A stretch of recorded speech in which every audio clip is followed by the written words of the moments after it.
રાજ્યમાં આગામી 7 દિવસ ભારે વરસાદની આગાહી કરવામાં આવી છે। આજથી લઈને એટલે કે આજે 22 જુલાઈ છે ને 27 જુલાઈ સુધી ભારે વરસાદની આગાહી કરવામાં આવી છે। અને કયા કયા જિલ્લામાં ભારે વરસાદ રહેશે તો તેમાં બનાસકાંઠા, સાબરકાંઠા, અરવલ્લી, આણંદ અને ખેડાનો સમાવેશ થાય છે। આ ઉપરાંત દાહોદ, મહીસાગર અને વડોદરા જિલ્લામાં પણ આજથી લઈને 27 જુલાઈ સુધી ભારે વરસાદની આગાહી વ્યક્ત કરવામાં આવી છે। તો આવો જ માહોલ છોટા ઉદેપુર, નર્મદા અને ભરૂચમાં પણ રહેશે। સાથે જ સુરત, વલસાડ અને નવસારી એટલે કે આ જે દક્ષિણ ગુજરાતના 3 જિલ્લા છે ત્યાં પણ 27 જુલાઈ સુધી ભારે વરસાદની આગાહી કરવામાં આવી છે। તાપી, અમરેલી, બોટાદમાં ભારે વરસાદની આગાહી, સાથે જ અમદાવાદ અને ગાંધીનગરમાં મધ્યમ વરસાદ રહેશે અને વડોદરા, આણંદ, ખેડામાં પણ મધ્યમ વરસાદની આગાહી કરવામાં આવી છે। કેટલાક જિલ્લાઓમાં ગાજવીજ સાથે વરસાદની આગાહી। મોન્સૂન ટ્રફ અને સાયક્લોનિક સર્ક્યુલેશન સક્રિય થયું છે અને આ ભારે વરસાદની આગાહીના પગલે માછીમારોને દરિયો ન ખેડવા માટે સૂચના આપવામાં આવી છે।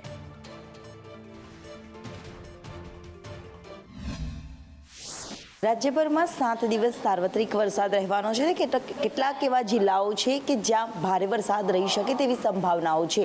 અપર એર સાયક્લોનિક સર્ક્યુલેશનની સાથે વરસાદી ટ્રફ પ્રસાર થઈ રહ્યું છે અને મોન્સૂન ટ્રફના કારણે રાજ્યભરમાં સાર્વત્રિક વરસાદ રહેવાનું અનુમાન કરવામાં આવ્યું છે, જેમાં જરૂરી એલર્ટ કેટલાક જિલ્લાઓમાં આપવામાં આવ્યા છે। તો ગાજવીજ સાથે અને કેટલાક જિલ્લાઓમાં પવન સાથે વરસાદ રહેવાનો છે, તો માછીમારોને દરિયો ન ખેડવાની પણ સૂચના આપવામાં આવી છે, જેમાં ઉત્તર ગુજરાત સહિતના કેટલાક જિલ્લાઓ છે કે જેમાં ઉત્તર ગુજરાતના બનાસકાંઠા, પાટણ, મહેસાણા, સાબરકાંઠા, અરવલ્લી, મોડાસા સહિતના તમામ જે વિસ્તારો છે ત્યાં ભારેથી અતિ ભારે વરસાદ આજે પડી શકે છે। તો બીજી તરફ મધ્ય ગુજરાતના ભાગોમાં અમદાવાદ, ગાંધીનગર, ખેડા, આણંદ સહિતના તમામ જે વિસ્તારો છે ત્યાં સામાન્યથી મધ્યમ વરસાદ પડી શકે તેવી સંભાવનાઓ છે। દક્ષિણ ગુજરાતના ભાગોમાં પણ ભરૂચ, સુરત, ડાંગ, તાપી સહિતના નવસારી, વલસાડ સહિતના તમામ જે વિસ્તાર છે ત્યાં ભારેથી અતિ ભારે વરસાદ આજે પડી શકે છે અને જરૂરી એલર્ટ સાથે યલો એલર્ટની આગાહી પણ આપવામાં આવી છે।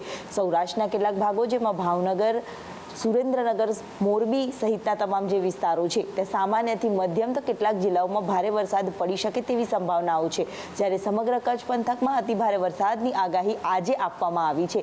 આ સાથે જ માછીમારોને દરિયો ન ખેડવાની પણ સૂચના આપવામાં આવી છે, એટલે કે સાર્વત્રિક વરસાદ આજથી 27 જુલાઈ સુધી રહેવાનું અનુમાન રાજ્યના હવામાન વિભાગ તરફથી કરવામાં આવ્યું છે અને આગાહીના પગલે જરૂરી એલર્ટ છે જે હવામાન વિભાગ તરફથી વ્યક્ત કરવામાં આવ્યા છે। કેમેરામેન મનીષ વાણિયા સાથે દિવ્યા ચૌહાણ, સંદેશ ન્યૂઝ, અમદાવાદ।